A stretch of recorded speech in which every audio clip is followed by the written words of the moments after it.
remember the first of just about everything, but the second is often forgotten. And Mike Modrick is discovering the Suncoast and the Maine Colony.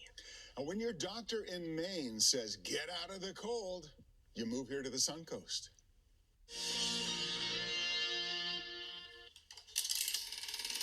This is one of the oldest neighborhoods in Sarasota.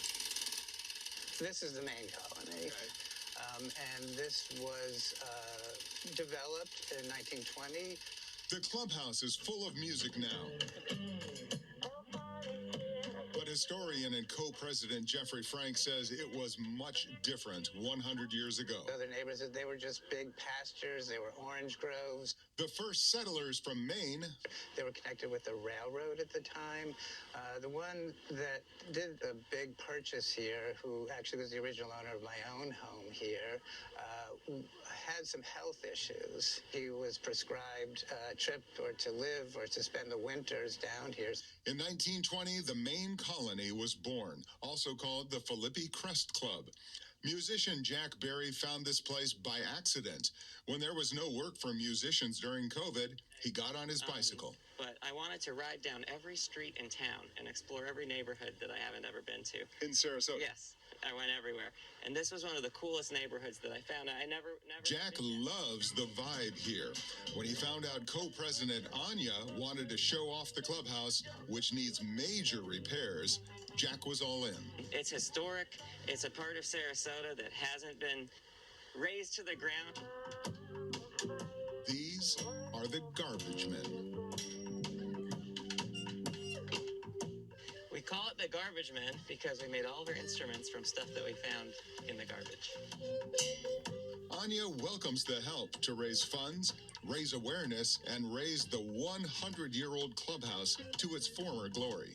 We said we have nothing to lose, you know. It's either going to fall down or we're going to fill it with life and make it relevant enough that people want to give money and help and volunteer. And so we've basically just been trying to put on fun events and trying to support local artists and musicians. Time and Mother Nature are not on her side. We walk around the clubhouse. This is what we're up against. So we have the roof all tarped up.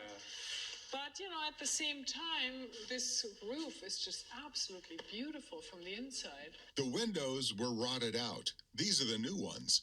The orange trees are long gone. The folks from Maine are gone. But Anya is keeping the clubhouse and the sense of community alive. You know, I've met a lot of neighbors that I would have probably never met if it hadn't been for the clubhouse, you know. Every concert we have, we meet new people, you know. For Jack, it's the music and the spirit here. I feel like some of the best performances that I've done have been here, and I think it's because of the space and the place, and especially the people, too, that are also attracted to this same atmosphere. The Maine Colony and the Philippi Crest Club will live on, with a new roof, someday, new floors, air conditioning, new windows, a new stove, and a whole new kitchen. An art show called Postcards from Utopia is scheduled for January 13th. It features local and international artists' vision of the perfect future world for us, with a little jazz music from Jack Berry also. Should be a good event. You can find it. It's right on Philippi Creek on the south side of Sarasota. John, you've lived on Philippi Creek for a long time. Have you ever heard of it before? Over 20 years on Philippi Creek, and I'd never heard of it. No, I never have. You Google it? I'm going to go look for it, though. Exactly. You can Google it and find it very, very easily. That's how I got there. Now, Brendan, how would you like to learn how to play guitar on a Cheerios box guitar? Not only is that the best band name, the Garbage Men, but how awesome is that they use all the instruments of stuff that they find? That was really cool, Mike. I love the microphone out of an old telephone. I'm not even sure kids these days would understand what an old telephone was, but all right.